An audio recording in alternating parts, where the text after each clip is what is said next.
بسم الله الرحمن الرحيم. اخواني واخواتي، السلام عليكم ورحمة الله وبركاته. احنا طبعا النهاردة يوم الاربع بالليل، وان شاء الله هنعمل لكم فيديو النهاردة بالليل، ويعني هنعتبره يوم عند الحمام، يعني من بالليل لتاني يوم. هنشوف احنا هنعمل النهاردة بالليل ايه مع الحمام، و المعاملة اللي هنتعاملها مع الحمام ليلا يعني بالليل، عشان نحط له اي حاجة الصبح او نتعامل معاه صباحا ازاي. يعني اليوم عند الحمام عندنا، انا بتكلم طبعا يا جماعه على نفسي، بتكلم على تجربتي انا. بعمل ايه مع الحمام؟ انا بتكلم عن نفسي. ان انا اليوم عند الحمام بيبدا من الساعه 10 ليلا، او الساعه 11 بالليل. يعني من 10 ل 11 ل 12 ده اليوم بيبدا عند الحمام. بطفي الانوار، بقفل الميه، بشيل لو في اكل زياده بقشطه، يعني كده يعني. ده كله بيتعامل ليلا. بشغل اجهزه الناموس اللي هو زي كده. طبعا يا جماعه دي احسن تجربه، معلومه كده على المشي. طبعا مش هنعمل بقى فيديو مخصوص يعني، ولو امكن يعني ممكن نبقى نعمل بقى فيديو مخصوص. ده انا جبت اجهزه الريد دي السايله دي، وجبت سايل كتير، وبقالي شهرين ما اتشالش من الفيشه غير وقت التصوير بس. بشغل الاضاءه بتاعت الليد يعني. احنا دلوقتي اهم حاجه يا جماعه في الليل بقى، زي ما قلت لكم، بنطفي النور، نقفل نشغل اجهزه الناموس عشان ما ننساهاش. طبعا هي ما بتتشالش من عندي، ولكن زي ما قلت لكم دي افضل تجربه للجدري، مقاومه الناموس. لو قاومت الناموس، لو جالك حتى الجدري في فرد واحد، يفضل في الفرد ده، ما يتنقلش لاي حمام تاني. طيب لو ما جالكش خلاص، هو مش هيجي بقى، ما فيش ناموس ينقله حتى من غيه تانية او كده، ما انت ما عندكش ناموس اصلا.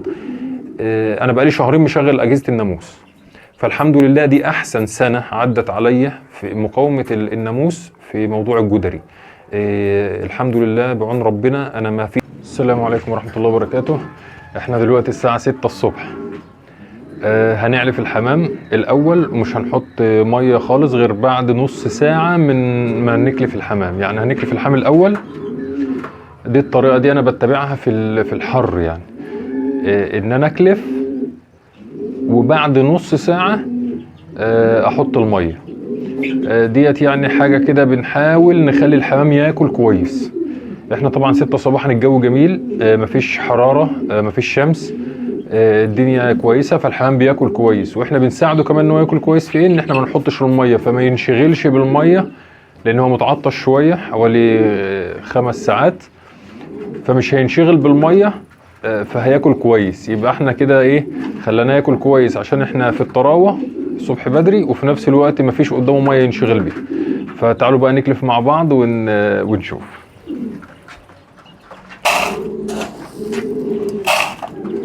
ده طبعا المعيار اللي انا عامله، ده 80 جرام بالظبط.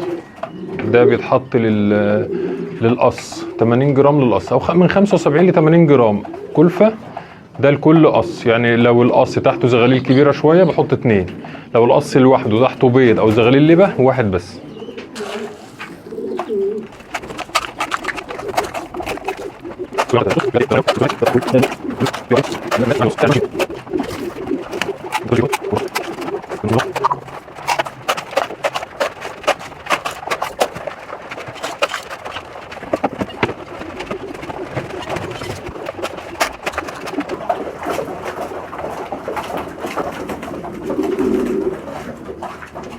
معلش يا جماعه، انا يعني ايه عامل المايك خارجي كده علشان الغرفه الثانيه، وما ناخدش وقت في التصوير.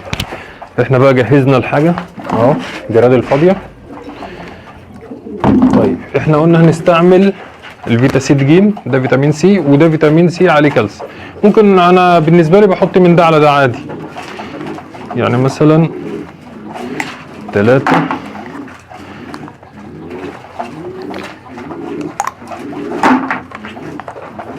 تمام. وبحط من الفيتا سيد كالسيوم ده 1.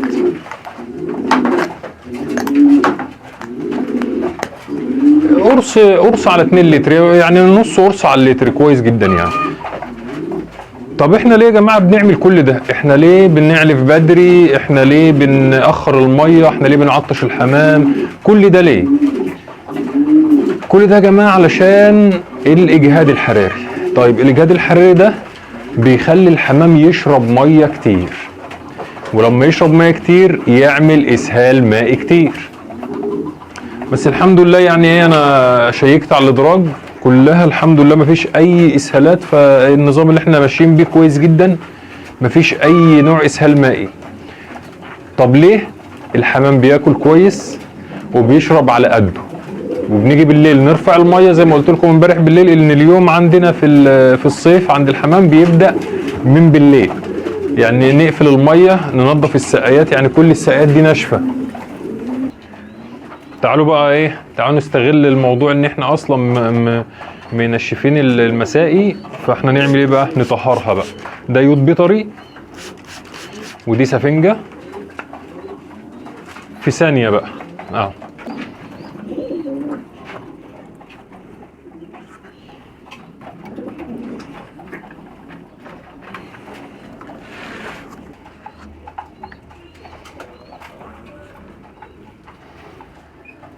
كده خلصنا. عملنا ايه؟ نضفنا وطهرنا الايه؟ المسائي. طيب على ما الحمام بقى ياكل اكون انا عملت ايه بقى؟ هكون جهزت الميه اللي عليها الايه؟ الفيتامين. في هنا قص اهوت نسينا نحط له اكل. كده ايه؟ نجهز بقى. انا طبعا عارف المعيار، يعني من كتر كل يوم بقى بحط ميه بعرف الحمام بيشرب قد ايه بالظبط. يعني تقريبا انا لو مش عايز اطلع اقفل الميه مفيش مشكله، يعني الحمام بيشرب الميه بالظبط، لدرجه ان انا بقلب الجرده اللي قدام شويه كده عشان يصفي اخر نقطه ميه فيه. تمام؟ يعني باجي اطلع بالليل اصلا الاقي كل حاجه ايه. لو مش عايز اطلع بالليل ممكن اطفي النور من تحت والموضوع يبقى خلصان، بس انا طبعا ايه عشان الاطمئنان يعني فبضطر اطلع اشوف الدنيا واطفي الانوار وكده واشيل الجرادل وكده. فاحنا نجهز بقى ميتنا اهو. دي طبعا السقايه دي 8 لتر، دي اللي انا بعاير بيها عشان مدرجه. دورت على جرادل زي كده تكون مدرجه ما لقيتش، فبعاير بالايه؟ بالسقايه دي. بسم الله الرحمن الرحيم.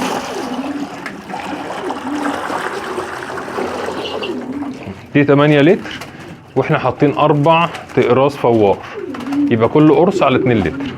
احنا جهزنا الميه بتاعتنا وعدى نص ساعه من بعد ما اكلنا الحمام، تقريبا اغلب الحمام اكل يعني.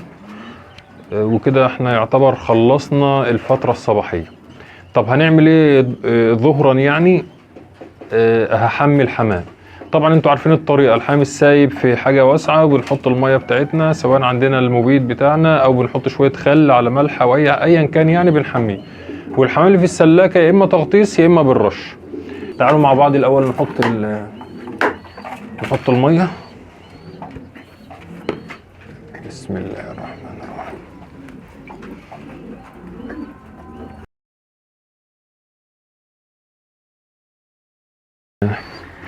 الجرادل دي لقدام شويه احط وراها تحتها اي حاجه بحيث ان هي تصفي الاخر ايه؟ اخر نقطه فيها. طب احنا ممكن نعمل حاجه تانية غير اللي انت قلته نساعد الحمام بيها لو عنده اجهاد حراري؟